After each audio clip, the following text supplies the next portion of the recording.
Oi, meu nome é Paul Sugar e eu vou contar a história da minha experiência de quase morte, e também do que acredito ter sido o efeito colateral dessa experiência. Antes de fazer isso, gostaria de comentar algo que ouvi recentemente, algo novo para mim. Ouvi dizer que muitas pessoas acreditam que, se não tiverem uma experiência de quase morte, estarão perdendo alguma coisa, perdendo uma oportunidade de ter certos tipos de experiências espirituais, entre outras coisas. Se isso for verdade, e houver pessoas que realmente sentem isso, quero apenas acrescentar que, pela minha experiência de várias décadas, isso não é verdade. Você definitivamente não precisa passar por uma experiência de quase morte para abrir portas para experiências espirituais. Conheço muitas pessoas que nunca passaram por isso e que tiveram vivências espirituais profundas ao longo de suas vidas. Por outro lado, conheço também pessoas que tiveram experiências de quase morte e foi só isso. Nada mais aconteceu depois, nada que envolvesse crescimento ou percepção espiritual.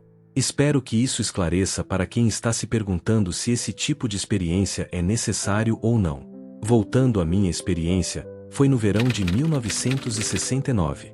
Eu estava dirigindo até Syracuse, Nova York, para fazer um curso de verão que me permitiria me formar. Estava indo para lá no meu Mustang 1966. Não chovia há muito tempo. E, de repente, começou a chover. As estradas ficaram muito escorregadias. Quando estava fazendo uma curva, perdi o controle do carro, que começou a derrapar.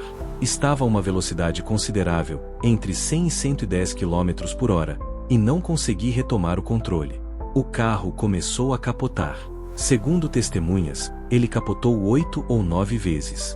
Em um dado momento, enquanto o carro capotava, e, aliás, eu não estava usando o cinto de segurança, percebi que iria morrer.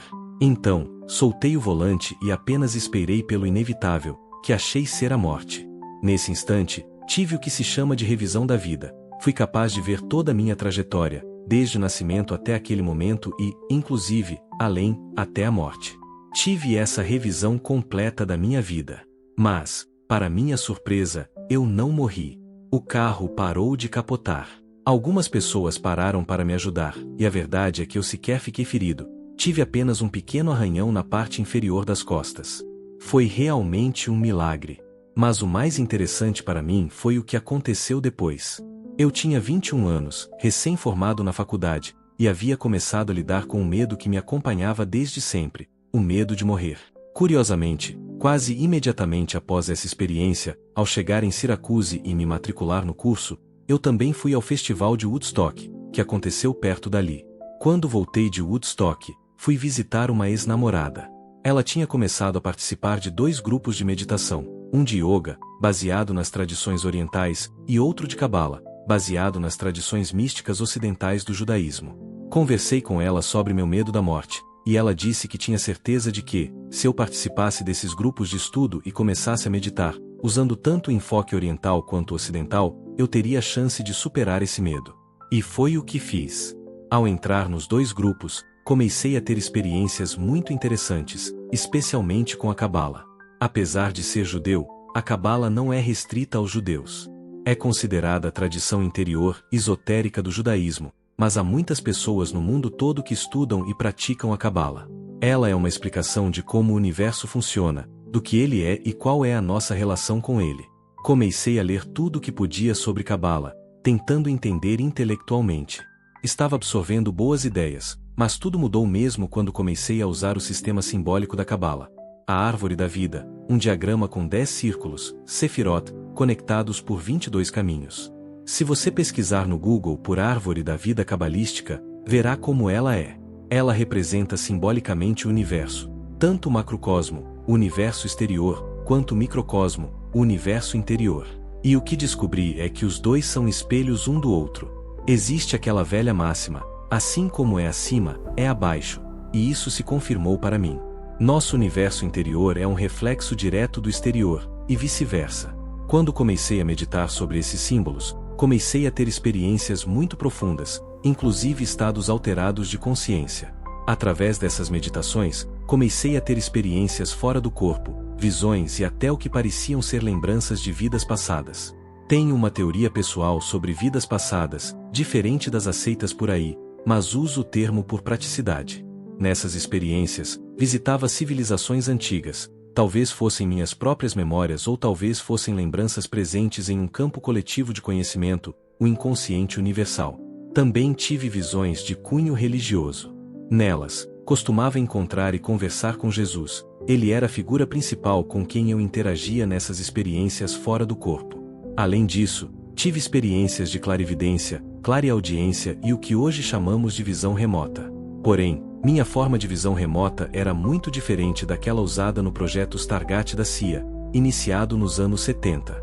Por conta das minhas experiências, acabei fazendo parte desse projeto por um curto período. Enquanto outros viam imagens de forma intuitiva, eu via como se houvesse uma tela de TV dentro da minha cabeça.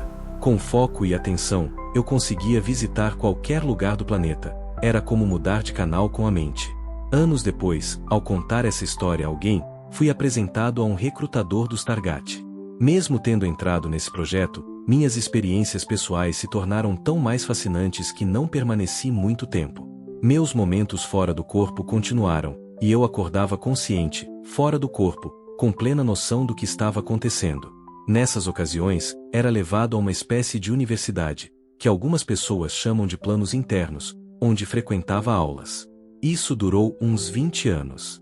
2 ou 3 vezes por semana, eu saía do corpo, ia para essa universidade, assistia a aulas sobre cosmologia, sobre o funcionamento do universo e sua relação comigo. Também fazíamos excursões pelo universo, visitando estrelas, planetas e aprendendo como nos mover por essas dimensões. Nessas viagens, não havia corpo físico, era só consciência. Aprendi que, assim como há correntes e ventos nos oceanos, também há no universo.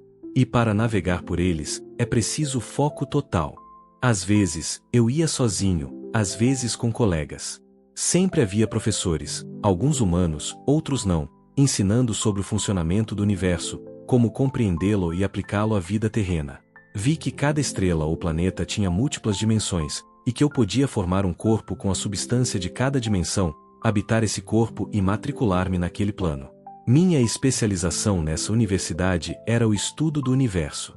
Mas meu curso secundário era aprender a superar o medo da morte, algo que carregava desde criança. Depois das aulas, costumava ir sozinho praticar morrer. Sim, literalmente. Passava por simulações em que era baleado, atingido por flechas, caía de penhascos ou era envolvido por explosões nucleares. Ao longo dos anos, morri, conscientemente, mais de 20 ou 30 vezes. A cada morte, o medo surgia, e o desafio era me permitir senti-lo completamente, para que ele diminuísse. Com o tempo, consegui morrer sem medo algum. E, ao alcançar isso, pude atravessar a luz branca e emergir do outro lado. Depois disso, comecei a fazer viagens interplanetárias sozinho, visitando corpos celestes que nem temos classificação para descrever. Notei, no entanto, que havia um tempo de atraso entre o que eu experimentava lá e o que sentia aqui, no corpo físico. Lá, o medo da morte sumia por completo. Aqui, ao retornar, ainda restava um pouco. Levaram-se anos para que essas mudanças se consolidassem no corpo físico. Era como se minhas células precisassem de tempo para absorver o que minha consciência já havia entendido. Descobri que o medo da morte é o medo primário. Todas as outras formas de medo são variações dele. Por isso, muitas tradições contemplativas e meditativas mais profundas incluem práticas que envolvem a morte simbólica. Só quando você aprende a morrer e a não temer isso, é que pode viver de forma plena. Foi isso que descobri ao longo da minha jornada. Por volta de 1993, percebi que todas as práticas que vinha realizando desde 1969 me trouxeram a um estado de presença plena no corpo. Naquela época, conheci Jon Kabat-Zinn, que estava trazendo mindfulness, atenção plena, para o Ocidente, aplicando na medicina como técnica de redução de estresse. Conheci Jon num evento de autógrafos em Scottsdale, Arizona, em 1993. Ele estava começando a treinar pessoas para ensinar mindfulness, e eu decidi ensinar também. Desde então, tenho ensinado atenção plena, viver no presente, plenamente incorporado, prestando atenção à respiração, ao corpo, aos sentidos, às emoções e aos pensamentos. Isso nos conecta com nossa essência espiritual. A prática de mindfulness me permitiu sustentar esse elo com a consciência pura, com o que experimentei em todos aqueles anos. E sigo aprendendo que, ao direcionar nossa atenção ao que sentimos no corpo, criamos união com essa essência, e é aí que o corpo realmente se transforma. Esse é o maior aprendizado que carrego de mais de 50 anos praticando yoga, Kabbalah e mindfulness, a integração da consciência pura com o corpo físico, aqui e agora. Meu nome é Paul Sugar e essa é a minha história de experiência quase morte. Obrigado por assistir o vídeo.